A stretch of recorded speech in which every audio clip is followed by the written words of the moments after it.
말씀은 사도행전 28장 21절에서 마지막 절 31절까지 말씀입니다. 제 성경으로는 신약성경 237쪽에 있는 사도행전 28장 21절부터 마지막 절 31절까지 우리 다 찾으신 줄 알고 21절부터 함께 읽겠습니다. 시작. 그들이 이르되 우리가 유대에서 내게 대한 편지도 받은 일이 없고 또 형제 중 누가 와서 내게 대하여 좋지 못한 것을 전하든지 이야기한 일도 없느니라. 이에 우리가 너의 사상이 어떠한가 듣고자 하니 이 파에 대하여는 어디서든지 반대를 받는 줄 알기 때문이라 하더라. 그들이 날짜를 정하고 그가 유숙하는 집에 많이 오니 바울이 아침부터 저녁까지 강론하여 하나님의 나라를 증언하고 모세의 율법과 선지자의 말을 가지고 예수에 대하여 권하더라. 그 말을 믿는 사람들도 있고 믿지 아니하는 사람도 있어 서로 맞지 아니하여 흩어질 때에 바울이 한 말로 이르되 성령이 선지자 이사야를 통하여 너희 조상들에게 말씀하신 것이 옳도다 일렀으되 이 백성에게 가서 말하기를 너희가 듣기는 들어도 도무지 깨닫지 못하며 보기는 보아도 도무지 알지 못하는도다. 이 백성들의 마음이 우둔하여져서 그 귀로는 둔하게 듣고 그 눈은 감았으니 이는 눈으로 보고 귀로 듣고 마음으로 깨달아 돌아오면 내가 고쳐줄까 하니라 하였으니 그런즉 하나님의 이 구원이 이방인에게로 보내어질 줄 알라. 그들은 그것을 들으리라 하더라. 바울이 온 이태를 자기 셋집에 머물면서 자기에게 오는 사람을 다 영접하고 하나님의 나라를 전파하며 주 예수 그리스도에 관한 모든 것을 담대하게 거침없이 가르치더라. 아멘. 예, 오늘 이제 사도행전 마지막 장입니다. 제가 언제 이거를 시작했나 했더니 2014년 작년 6월부터 시작한 1년 반 동안 사도행전을 열심히 다름박질하여 오늘이 이제 마무리되는 이러한 시점에 제목이 뭐라고 했죠? 복음은 계속됩니다. 네, 언제까지? 주님 오시는 날까지. 그래서 주님 다시 오실 때까지 마지막 찬양을 불렀던 걸 볼 수가 있는데요. 우리 한번 넘겨줘서 그림을 좀 보겠습니다. 이게 2000년 전에 로마의 가옥이에요. 우리로 비교하면 우리 고구려 백제 신라 때예요. 그럼 지금 이 주택의 모습은 지금 똑같이 지어도 손색이 촌스럽다 안 촌스럽다? 2000년 전이에요. 그러니까 로마가 얼마나 대단한 나라라는 걸 2000년 전에 우리 고구려 백제 신라를 안 살아봤지만 이 사극을 이렇게 재현해 보면 우리나라 어떤 모습인지 충분히 이 지금 상황과 연결되어 있는 거죠. 이거는 지금 몇 층으로 되어 있어요? 네? 보통에서 4층, 5층으로 되어 있어요. 그래서 아래층은 주상이에요. 그럼 아래층은 뭐죠? 상가예요. 지금으로 말하면 지금 여러 가지 이제 물건들을 파는 1층은 상가고 2층부터 주거 형식이에요. 근데 여기는 뭐가 없느냐면 그래도 2000년 전에 상수도가 발달이 되고 목욕 문화가 발달이 돼서 특별히 로마 같은 경우에 그러면 여러분들 5층까지 상수도가 올라갔을까요? 못 올라갔을까요? 못 올라가죠. 다 어디서 해결하면 1층에서 해결해야 돼요. 화장실도 공중화장실처럼 1층에 해당되고 그리고 물도 1층에서 다 내려와가지고 그걸 이제 받아가지고 올라가는 거예요. 근데 이것이 불법으로 건축하면 10층까지도 올라간대요. 그러면 여러분 생각해보세요. 물을 한번 길르러 가고 화장실을 한번 내려가려면 지금으로 생각하면 불편해요? 안 불편해요? 불편하죠. 그럼에도 불구하고 로마 인구가 당시에 200만 정도가 된다고 합니다. 이러한 지금 모형의 건물들이 한 4만 개 정도가 있었대요. 로마인들이 한 100만 명, 노예인들, 그 전쟁에서 승리하고 돌아오면 많은 노예들을 끌고 오니까 그 노예들도 거의 100만 명 정도 돼서 그 당시 지금처럼 아파트 뭐 고층 아파트 이런 시대가 아니기 때문에 당시 2000년 전만 해도 이 건축 대단하지 않아요? 이런 건축이 한 4만 개 정도가 있었다고 합니다. 넘겨주시면 그거를 이제 조금 세부로 이제 그 안에 있는 모습을 이제 보여주는 거예요. 1층은 제가 말씀드린 우리식으로 말하면 지금 1층은 뭐다? 주상복합 상가예요.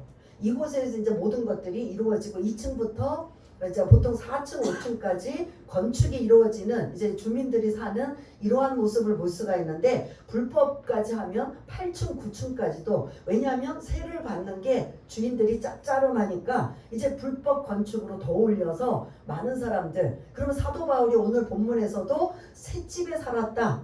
제수가 감옥에 들어가야 되는데 아직 로마 황제의 재판을 받기 전이고 그리고 여러 가지 백부장의 이러한 그 여러 가지 그런 배려를 받아서 이 사도 바울은 특별히 무슨 어떤 그런 남을 가해고 피해를 준 죄가 없기 때문에 이게 자유롭게 2년 동안 로마 황제에게 재판을 받는 동안은 이런 셋집에서 살았다는 거예요. 그러면 셋집에서 살았다는 건 뭐를 지금 부담이 되는 거예요? 바울이 제수의 몸인데 세금, 예, 월세가 먹고 사는 그리고 그런 월세가 부담이 되는데 이게 이제 선교비로 충당하든가 조금 더 심하면 이제 직접 나가서 뭐 일을 했다고 하는데 그거는 이제 그것까지는 제가 이제 고증을 이제 정확하게 몰라서 아무튼 이런 선교비로 이제 충당을 했다. 그 대표적인 예가 빌립보 교회에서 보내준 이런 것들이 구체적으로 이제 나오는 걸 볼 수가 있는데요. 이런 모습 2000년 지금으로 봐도 충분히 이런 집 가능하죠. 근데 이게 2000년 전이었다니 우리 얼마나 대단한가를 살펴볼 수가 있고요. 이게 인슐라예요. 이런 주택 모양이 인슐라. 여러 사람들이 이렇게 그런 주택이 없어서 단독주택에서 못 살고 이런 거 지금 우리나라는 뭐 아파트가 더 비싼 이러한 것을 볼 수가 있는데 거기 이런 상황은 없는 사람들, 집이 없는 사람들 어쩔 수 없이 새 집을 살아야 되는 이런 가옥 구조를 인슐라라고 하고 그 다음 이제 한번 넘겨주세요. 2000년 전에 단독주택이에요. 이게 도모스라는 거예요. 단독주택을 도모스라고 하는데 귀족들은 이런 곳에 살아요. 근데 지금 2025년에도 단독주택에 이런 거 산다 라면 부자예요 아니에요? 이렇게 구성된 단독주택이 귀족들이 노예들을 부리며 한 50명에서 100명이 이 안에서 살아갈 수 있는 여러분들 요거 좀 멀어서 그렇지 이 좀 중간중간에 보면 여러 가지 그런 칸막이를 만들어서 연회장, 노비들이 살 수 있고 뭐 여러 가지 그 당시 수영장도 있었습니다. 언제? 2000년 전에. 대단하죠. 어떻게 보면 지금 봐도 전혀 손색이 없는 이 지금 단독주택을 도모스라고 하는데 아까 말씀드린 그 여러 사람들이 모여 사는 그런 주상복합 임대아파트 같은 이러한 곳은 인슐라라고 합니다. 그럼 바울이 새 집을 얻었다. 이러한 도모스였을까요? 아까 나온 인슐라였을까요? 인슐라였던 거죠. 그래서 아까 그 전에 거를 좀 띄워주시면 이 사람들이 불법으로 10층까지 되면 계속 물도 길어 올라와야 되고 그리고 구정물 같은 거 있으면 다시 끌고 뭐 해야 돼요? 그러면 그게 이제 귀찮은 사람은 뭐 할까요? 귀찮은 사람들은 창문으로 던져 쏟아. 그러면 화장실도 급해서 우리처럼 요강이 만약에 비슷한 것들이 만약에 노인도 있고 환자들도 있어서 집에서 어떠한 이렇게 대체로 그런 오물을 만약에 받았는데 미처 내려가지 못했다면 어떻게 할까요? 밖으로 그냥 버리는 거예요. 그러면 바닥에 도로가 다 뭘로? 똥 오줌으로. 그래서 뭐 이 로마는 특별히 대제국이고 좀 위생관리를 했기 때문에 좀 프랑스나 영국 같은 나라 그 2000년 전에 중세 때는 이 오물이 다 바깥으로 던져져서 뭘 방목하냐? 이걸 먹는 돼지를 방목하는 거예요. 돼지를 그냥 길에다가 풀어놓으면 자동적으로 그 돼지가 뭐 할까요? 그 오물을 먹으면서 청소해주는.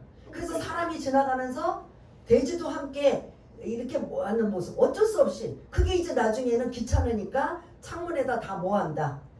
던지는 거예요. 그래서 양산이 발달된 게 뭐냐? 양산. 우리는 더워서 오존 이 더위 때문에 아니면 얼굴 탈까봐 양산을 쓰는데 이 당시 중세 때 양산이 발달이 됐어요. 이건 오늘 성경하고 상관없는데 상식을 말씀드리는데 이게 하수도며 이 모든 것들이 발달이 안 되고 하는 상황이다 보니까 그냥 창문에다 다 던져버리는 거예요. 내 집만 깨끗하면 돼. 요즘 어느 나라도 그렇게 하는 경우도 사실 있는 거 볼 수가 있는데 양산이 뭐냐면 어디서 날라올지 모르니까 햇빛을 피하기 위해서 하는 게 아니라 양산인 거예요. 그래서 우산이 발달이 된 거고 여자들 하이힐이 멋부리려고 하이힐이 발달이 된 게 아니라 최초가 뭘 것 같아요? 힌트가 신발이 얕으면 그러니까 이걸 뭐예요? 20cm까지 지금이야 뭐 이렇게 힐을 이렇게 멋있게 하지만 그때는 이제 앞뒤를 해서 뭐 이렇게 그냥 높은 막대기를 밑에다 고여서 뭐 하기 위해 그래서 하이힐의 발달이 여기서부터 시작이 된 거예요. 양산도 여기서 발달이 되고 그리고 그 도로가 뭐 사진을 좀 찾았는데 이렇게 여러분한테 보여드릴 만한 사진이 없기 때문에 좀 제대로 된 사진이 제가 못 찾아서 없는데 양산 그 하이힐 대지를 길거리다 방목할 정도로 그냥 위에서 다 이게 이제 처음에는 양심의 가책이었는데 이게 이제 뭐 누구나 하면 이게 이제 법에 저촉도 안 되고 이게 문화예요. 그러니까 막 다 그냥 창문에다가 쏟아 붓는 거예요. 그게 언제 자기가 맞을지도 몰라요. 그러니까 항상 뭐를? 양산을 가지고 다닌다. 그러니까 남자들이 지금 유럽에서 남자들이 양산, 우산을 싫어하는 게 뭐냐면 원래 중세 때 자기 부인이나 그걸 보호하기 위해서 항상 우산을 썼다는 거예요. 양산을. 그러니까 그 챙이 넓은 거. 그러니까 그런 게 싫어서 더 이제 유럽 쪽에 가면 비가 오면 대부분 우리 같으면은 막 비가 온다 그러면 일기예보 우산 들고 준비해서 갖고 가요. 거기는 비가 와도 그냥 맞고 다녀요. 그런 모습을 볼 수가 있는데 그게 이전에 너무 그런 우산들을 그런 상황이어서 안 쓰겠다라는 그런 의미도 조금의 이제 영향력을 끼치는 그래서 이제 주택의 모형 사도 바울이 이런 곳에 2년 동안 그런 셋집에서 우리가 지난주 사진에는 사도 바울이 뭐한 채로 쇠사슬에 누구랑 로마 군인과 함께 연결되어서 이렇게 셋집에서 보호를 받으며 있었던 걸 볼 수가 있습니다. 오늘 본문에 나오진 않지만 오늘 이제 마무리가 뭔가 이렇게 아쉬움을 가지고 마무리예요. 그냥 복음 전하고 끝나요. 그 뭐 사도 바울이 순교를 당했는데 순교했다라든지 로마가 많은 복음을 받아들여서 영향력을 끼쳤다든지 이런 것들이 없이 뭔가 연속극처럼 하다가 만 것처럼 오늘 28장은 이게 31절에 마무리하고 되는데 거기 없는 부분을 잠시 여러분들한테 바울이 어떤 사람인지 좀 그림을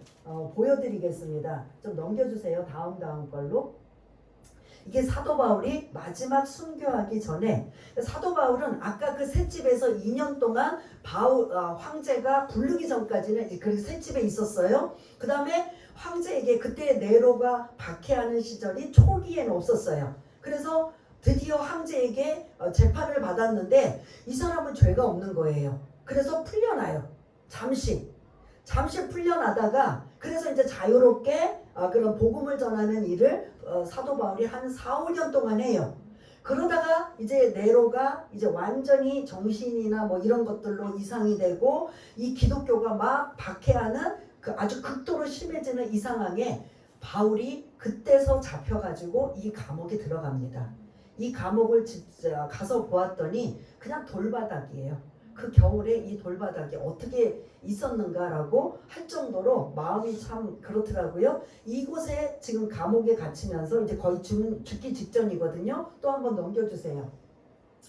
이 뭘로 보여요? 돌이에요. 대리석돌. 대리석돌이 왜 있을까요? 사도 바울의 연결. 사도 바울이 거기다 목을 걸치는 거예요. 왜요? 뒤에서 칼로 자르는. 그래서 사도 바울은 그 당시에 최고의 이것도 여러분들이 보기에 끔찍한데 이건 들 저주예요. 최고의 저주의 사형은 십자가에 매달려 죽는 게 저주예요. 그래서 요 지금 이걸 기념하는 교회에 사도 바울도 거꾸로 매달려서 예수님이 그러셨잖아요. 부활하신 후에 베드로에게 네가 나를 사랑하느냐 3번 물어보시고 이제 너는 나를 위해 복음 전하는 자로 쓰임 받는데 죽을 때 너는 거꾸로 십자가에 거꾸로 매달려 죽을 것이다. 이렇게 예수님이 말씀하신 그대로 그가 거꾸로 십자가에 매달려 죽어요. 왜냐하면 사도 베드로는 시민권 로마 시민권이 없기 때문에 그냥 이방인들 저주받는 십자가형으로 죽어요. 그런데 사도 바울은 왜 이렇게 죽었느냐? 이것도 끔찍한데 이건 덜 끔찍해요. 십자가형이 더 잔인한 거예요. 그렇잖아요, 여러분. 어차피 죽을 거 한 번에 죽는 게 나아요? 서서히 말려 죽는 게 나아요? 예수님은 말려 죽인 거잖아요. 손에 발에 다 창으로 찔려가지고 서서히 죽인 거잖아. 한 번에 죽인 게 아니라. 근데 이거는 뭐예요?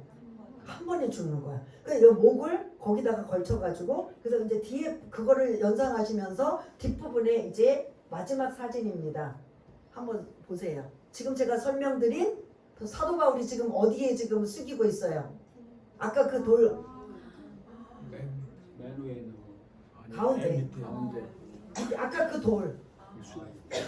그 전에 제가 보여드린 그 돌이 이거예요. 그리고 지금 그 돌 위에 누가 엎드려 있어요?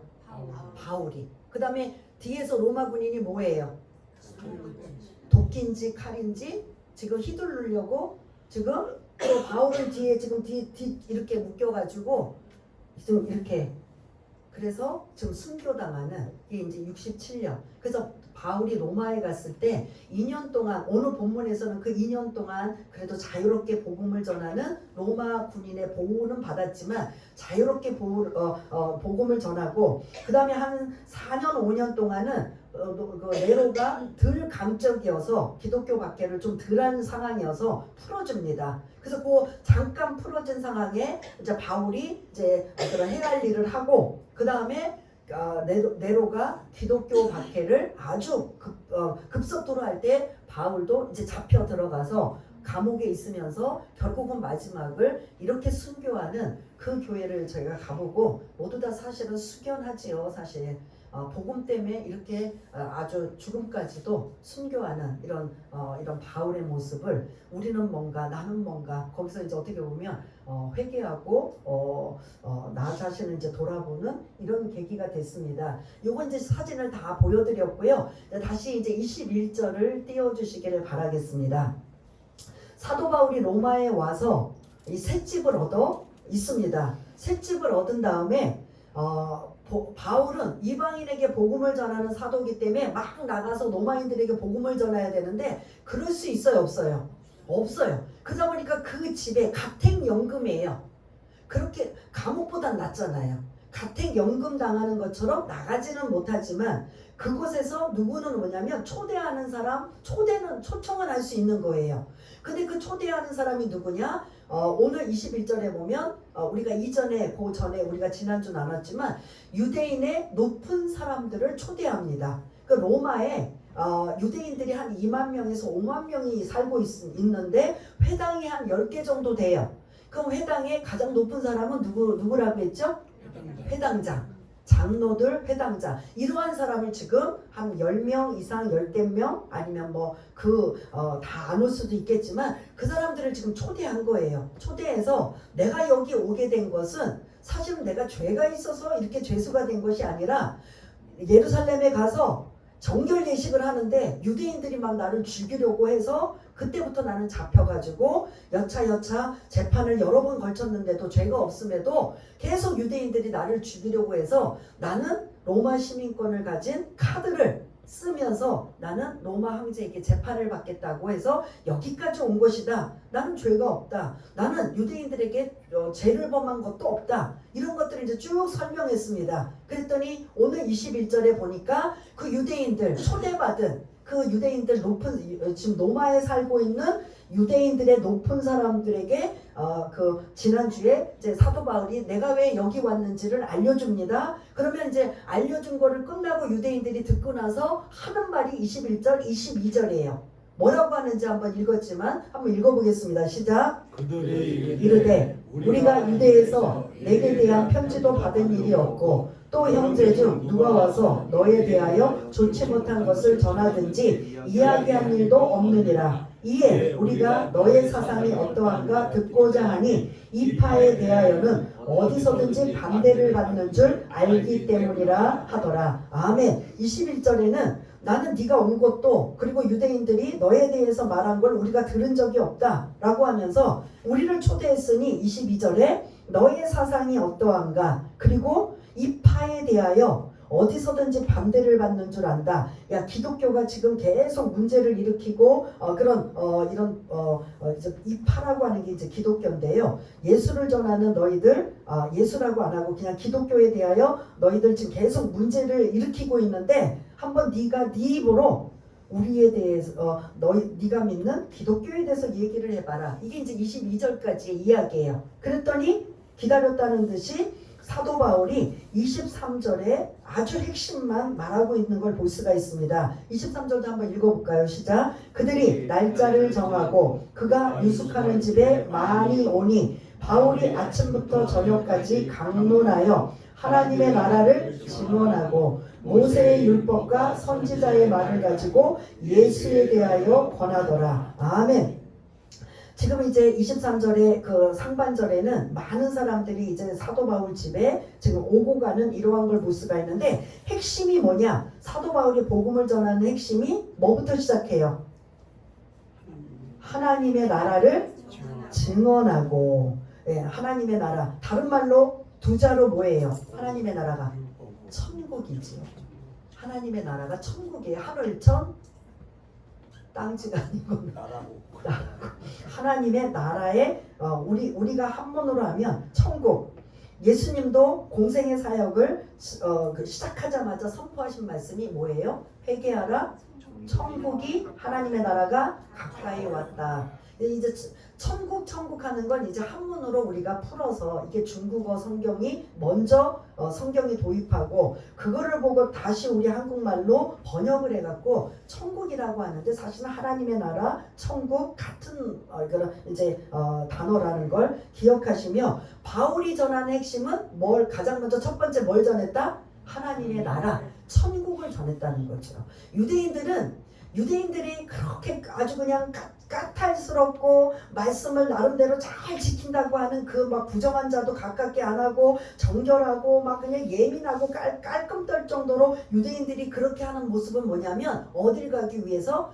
하나님 나라 천국 가기 위해서. 내가 이렇게 하면 천국을 못 간다라는 이러한 것들이 어릴 때부터 사상을 받았기 때문에 부정한 자도 함께하며 더러운 것도 함께하면 안 되고 뭐 율법을 어기면 안 되고 막 이런 것들이 굉장히 아주 강박관념을 가질 정도로 그들은 하나님의 나라에 대해서 예민한 사람인데 그것을 지금 사도 바울이 그들에게 유대인들을 향하여 뭐하고 있다? 하나님의 나라 천국을 증언하고 있다. 천국은 우리가 말하면 여러분들이 말하면 여러분 천국 어떻게 가요? 가고 싶다고 가져요? 안 가져요? 우리가 가야 될 곳은 둘 중에 하나예요. 예수 안 믿으면 어디? 지옥. 예수 믿으면 천국이에요. 그러면 천국을 가는데 기준이 반드시 뭐여야만 천국 갈 수 있어요? 예수를 통해서만 가야 되는 거죠. 그러면 그 뒤에 부분 하나님의 나라를 증언하고 그 다음에 뭐라고 지금 나와요? 모세의 율법과 선지자. 이거는 제가 뭐라고 말씀드렸어요? 모세 율법과 선지자는 다른 말로 뭐다? 구약성경이다. 구약성경에 누가 계속 예표되고 있느냐? 예수님을 가리키고 있다. 그래서 사도 바울이 지금 이방인들에게는 이게 안 돼요. 모세 율법이나 선지자를 알아요? 몰라요? 여러분들도 저도 알아요? 몰라요? 모르는 사람한테는 굳이 이렇게 복음 안 전해요. 그냥 누구든지 주 예수를 믿으라. 그리하면 너와 내 집이 구원을 얻으리라. 그냥 단도직입적으로 누구를 강조해요? 예수를 강조하는데 유대인들에게는 이미 어렸을 때부터 모세오경은 잘잘 창세기부터 신명기까지 다 줄줄줄줄 어렸을 때부터 그걸 외우고 있기 때문에 그거를 토대로 해서 유대인들은 복음 전하는 게 달라요. 이방인들에게 복음 전하는 거, 유대인들에게 복음 전하는 게 다른데 오늘 이 모세 율법과 선지서 다른 말로 뭐라고요?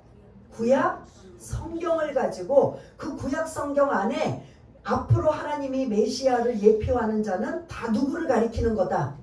예수를 가리키는 거다. 이거를 지금 계속 하나하나 사도 바울이 부활의 주님을 만난 이후에 그 다메섹 도상에서 부활의 주님을 만난 이후에 고민하고 정립된 게 뭐냐면 그가 율법을 구약 성경을 막 꿰뚫은 율법의 대가예요. 그런데 그 대가가 그 구약 성경 안에 앞으로 오실 메시아가 다 예수라는 걸 계속 그가 3년 동안 아라비아 강야에서 묵상하고 기도하고 묵상하며 기도하며 정립한 게 바로 예수가 그 구약 성경 안에 여기도 들어있고 여기도 들어있고 다 들어있구나라는 걸 그걸 다 정립한 이후에 유대인들에게 자기도 이전에 몰랐던 걸 계속 이 복음을 알리는 거예요. 그래서 오늘 23절의 말씀은 천국에 관한 말씀을 주시고 그 다음에 구약 성경의 안에서 예표하는 누구를 전하고 있다? 예수를 전하는 거죠. 그 첫 번째 등장이 창세기 3장이에요. 아담과 하와가 원죄 죄를 범하였을 때 쫓겨나잖아요. 원죄를 이제는 타고 가놨잖아요. 그러면서 그때 창세기 3장에 그 여인의 후손으로 날짜가 너희들의 그런 구속의 주가 될 것이다라는 창세기 3장 가장 첫 번째로 예수님을 예표하는 그 말씀이 들어요. 그러면 이제 이 유대인들에게 그 창세기부터 시작해서 계속 모세오경에 등장하는 그 예표된 말씀, 예수님에 관한 말씀을 꼭꼭꼭꼭 집어서 지금 알려주는 거예요. 그러면 바울도 이전에 율법의 대가였는데 이걸 연결을 못 시켰는데 바울은 그걸 깨닫고 나서 유대인들에게 그거를 계속 알려주는 거예요. 그러면 아하 그렇구나. 그러면 받아들여야 돼요? 안 받아들여야 돼요? 예? 일반적이라면. 그런데 24절 한번 또 보실까요? 24절에 보면 또 읽어보겠습니다. 시작. 그 말을 믿는 사람도 있고 믿지 않은 사람도 있어. 그럼 지금 두 부류예요. 복음을 전했어요. 유대인들에게. 그것도 천국과 구약 성경을 가지고 예수님을 통해서만 천국 갈 수 있다. 이걸 가지고 이제 계속 아주 차근차근하게 알려줬어요. 그러면 수긍해서 받아들이는 사람이 있고 그렇구나. 그 예수를 나도 믿어야 되겠다. 받아들이는 사람이 있는가 하면 24절에 보면 또 어떤 부류도 있다고 했어요. 믿지 아니하는 자도 있다는 거죠. 그들이 지금 대상이 말씀을 모르는 자가 아니에요. 구약 성경 특히 모세오경은 완전히 달달달달 깨는 자들이에요. 그런 사람을 지금 초대한 거예요. 근데 여러분들 이 예표하는 이 사람이 하나님이 말씀하신 이 구절을 계속 찝어가지고 누군지 아세요? 그게 예수예요. 누군지 아세요? 그게 바로 예수입니다. 예수입니다. 그리고 계속 선지자에 있는 말씀 이사야 유대인들은 깊이 아는 구약 성경이 있어요. 53장이에요. 이사야서 53장은 고난받는 종이에요. 메시아가 고난을 받는다라는 내용이에요. 그런데 유대인들은 자기네들의 그러한 사상으로 우리가 생각하는 메시아는 고난 받는다 안 받는다? 왜 고난을 받아? 다윗처럼 용맹하게 와서 로마로부터 우리가 해방을 받고 잘 사는 이러한 나라가 돼야지. 왜 고난을 받아? 왜 이래야 돼? 그걸 기피해요. 안 읽어요. 넘어가요. 지금도 그래서 우리 교회에 이제 후원하는 선교사님, 이제 유대인만 선교하는 선교사님이 그들에게 복음 전할 때 이 지금 바울처럼 하는데 니네 이사야서 53장 유대인들을 향해 걔네들은 어렸을 때부터 이 말씀들을 다 아는 애요. 알아요. 우리는 모르지만 여러분들 이사야서 53장 하면 그게 뭐지? 라고 이제 캄캄한데 유대인들에게 어렸을 때부터 그거 교육을 받은 그들에게 복음을 전하는 우리 한국 여자 선교사님이 그들에게 복음을 전하는데 니네 이사야서 53장 뭐라고 나와 있어? 그럼 기피해요. 거부해요. 우리가 기대하는 메시아는 그런 메시아 아니라 이거는 사람의 생각이에요? 하나님의 생각이에요? 분명 이사야서 53장에 있는데 예? 이거를 거부한다는 건 그런 메시아를 우리는 기대하지 않는다는 거예요. 그러면 내가 복음이에요? 그들이 생각하는 건 자기네들의 복음이에요. 자기네들이 원하고 자기네들이 생각하고 자기네들이 바라는 것만 메시아를 기다리고 있는 거예요. 근데 하나님은 그래요 안 그래요? 이사야서 53장을 보면 고난받는 종으로 오신다. 근데 그거를 지금도 복음을 전하 회피하고 거부하고 율법가들 대가들도 이사야 53장을 넘어가요. 성경을 읽는 그들이 쭉쭉쭉쭉 이사야서 52장까지 읽다가 뭐한다? 54장으로 넘어간대요. 그러면 완전하게 말씀을 믿는 거예요? 안 믿는 거예요? 자기네들이 원하는 대로 믿는 거예요. 그러면 안 되는 거죠. 이거 잘못된 거죠. 그런 것처럼 지금 이 사도 바울이 계속 모세오경과 선지자에 나오는 구약 성경에 예수님을 예표하는 것들을 꼭꼭 집어가지고 그들에게 알리는데, 그거를 긍정적으로 받는 사람이 있지만 받지 않는 자들에게 25절, 26절, 27절, 28절을 한마디로 뭐라고 하냐면 이사야서 6장 9절, 10절을 인용하면서 25절에 보면은 그들이 믿는 사람, 나도 그 예수를 믿겠다고 하는 사람 반응이 있고, 믿지 않는 사람을 향해 뒤통수에 그들이 알아듣는 언어로 이사야서 6장 9절 10절 말씀을 그들에게 말해요. 뭐라고 하냐면 26절 띄워주시면, 이 백성에게 가서 말하기를 너희가 뭐해도 도무지 또 보기는 도무지 알지 못하는도다 라고 하면서 이 말씀을 그들이 뒤통수에다 대고 거부하는 자들을 위해 이사야서 6장 9절 그들이 알고 있는 말씀을 딱딱딱딱 이걸 지금 읽는 거예요.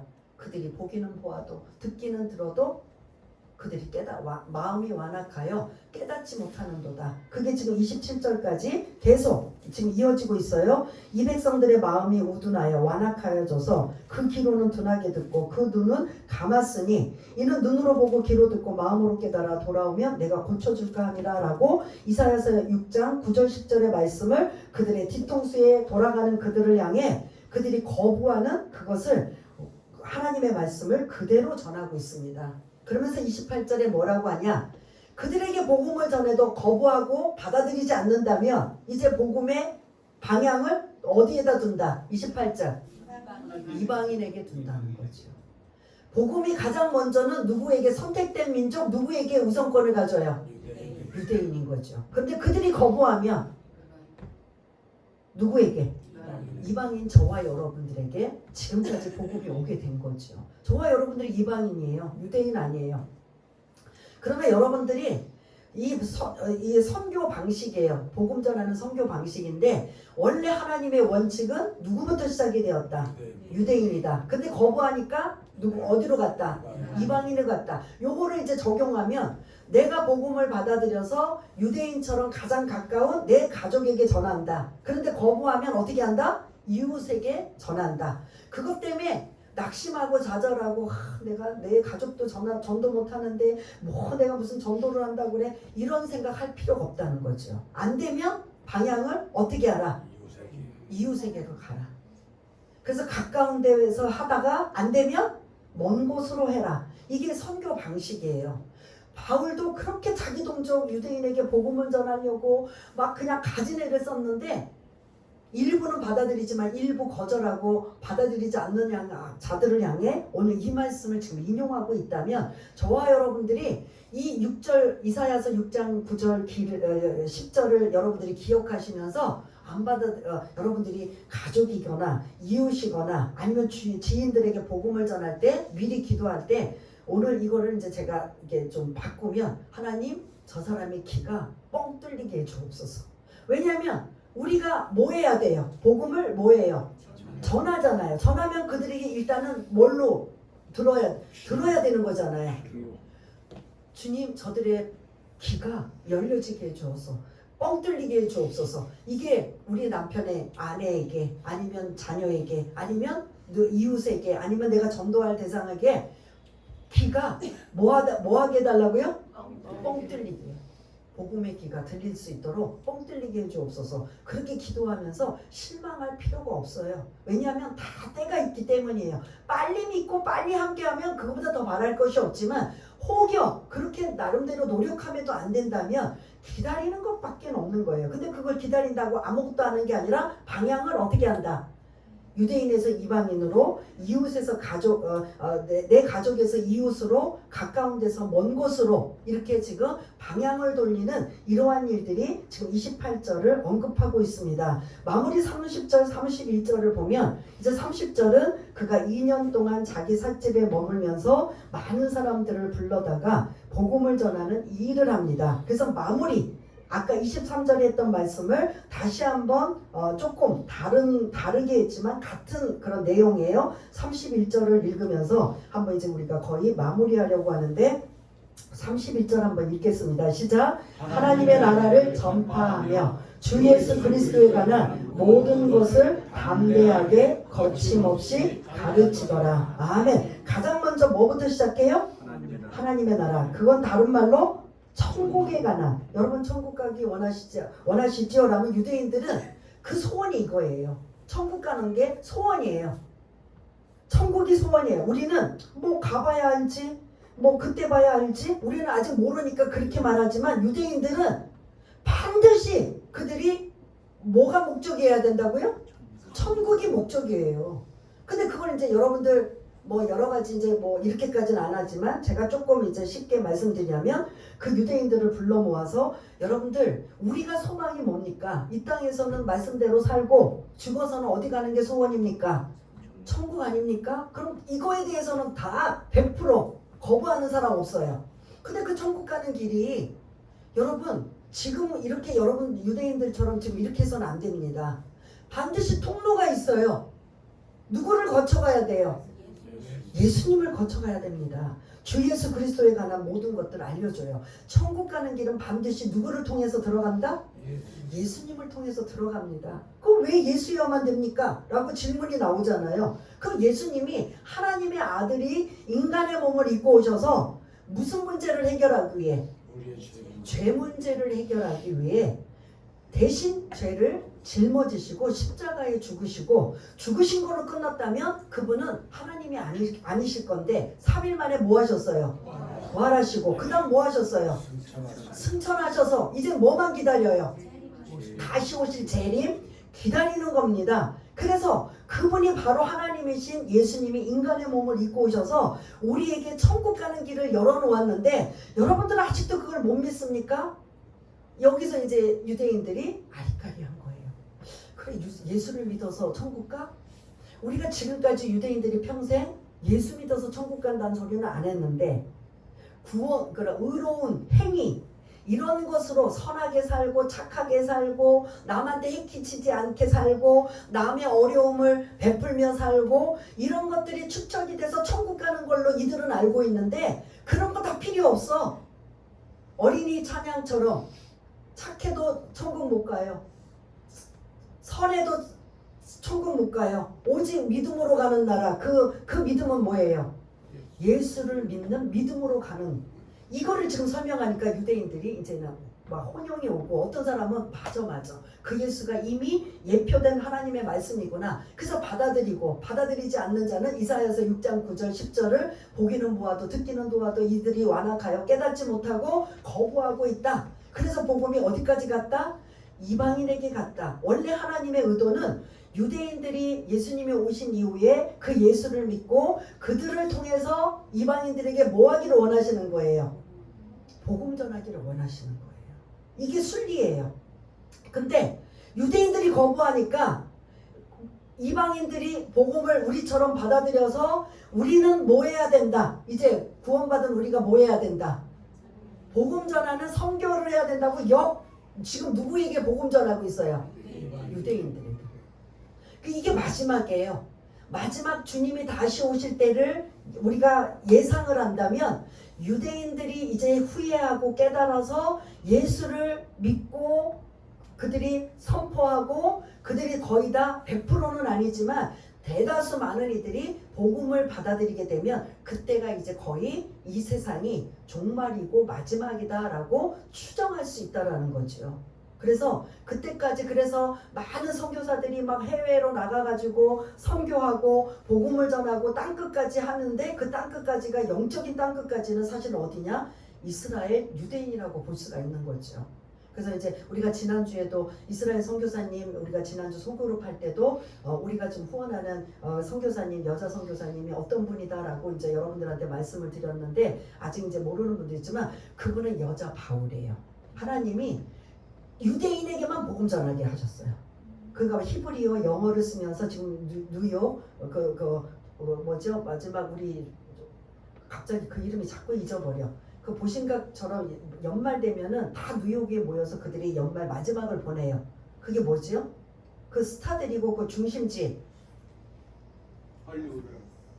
헐리우드 말고 그건 LA고 뉴욕에 그 연말만 되면 그곳에 모여갖고 이제 그 하루를 보내는 이러한 보스가 있는데 갑자기 그 제가 이 지명을 모르는데 맨하탄 시티 같은데 저도 그거 같아요. 그 왜 가끔 연예인들 보면 거기에 모여서 하는 것처럼 그 중심에 세계 각국의 많은 사람들이 오고 가는 곳에 이게 마이크 핀 마이크 아니면 이렇게 들고 뭐 예슈와 하마시아라고 하면서 이걸 용어를 들으면 누가 들어야 돼요? 이게 히브리어예요, 이스라엘어예요. 지나가는 유대인들이다. 거기 유대인들이 200만인가 600만이 산대요. 뉴욕에만.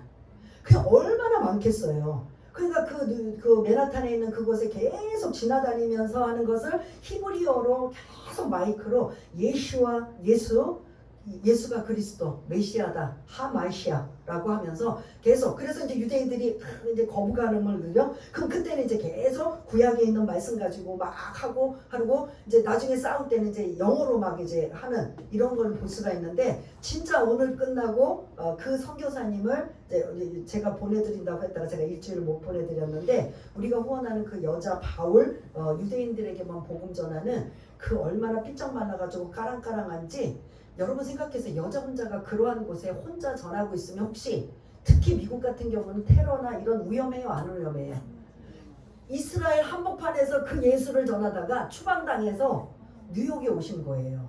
그러니까 그 스토리가 쭉 있었는데 이제 지금은 못 드리지만 여자 바울이 그곳에서 유대인들에게만 복음 전해서 이제는 그 본토 이스라엘에서 하다가 쫓겨나가지고 추방당해서 못 들어가요. 그러니까 이제 디아스포라 유대인 그러니까 미국뿐만 아니라 호주나 뭐 어디 유대인들이 많이 사는 곳이라면 이제는 이제 조금 더 결성하고 또 이제 크게 이런 것들을 만들어서 이제 다니면서 이제 디아스포라 유대인들을 향해 복음 전하는 이러한 것 참 한마디로 그래서 제가 말씀드렸잖아요.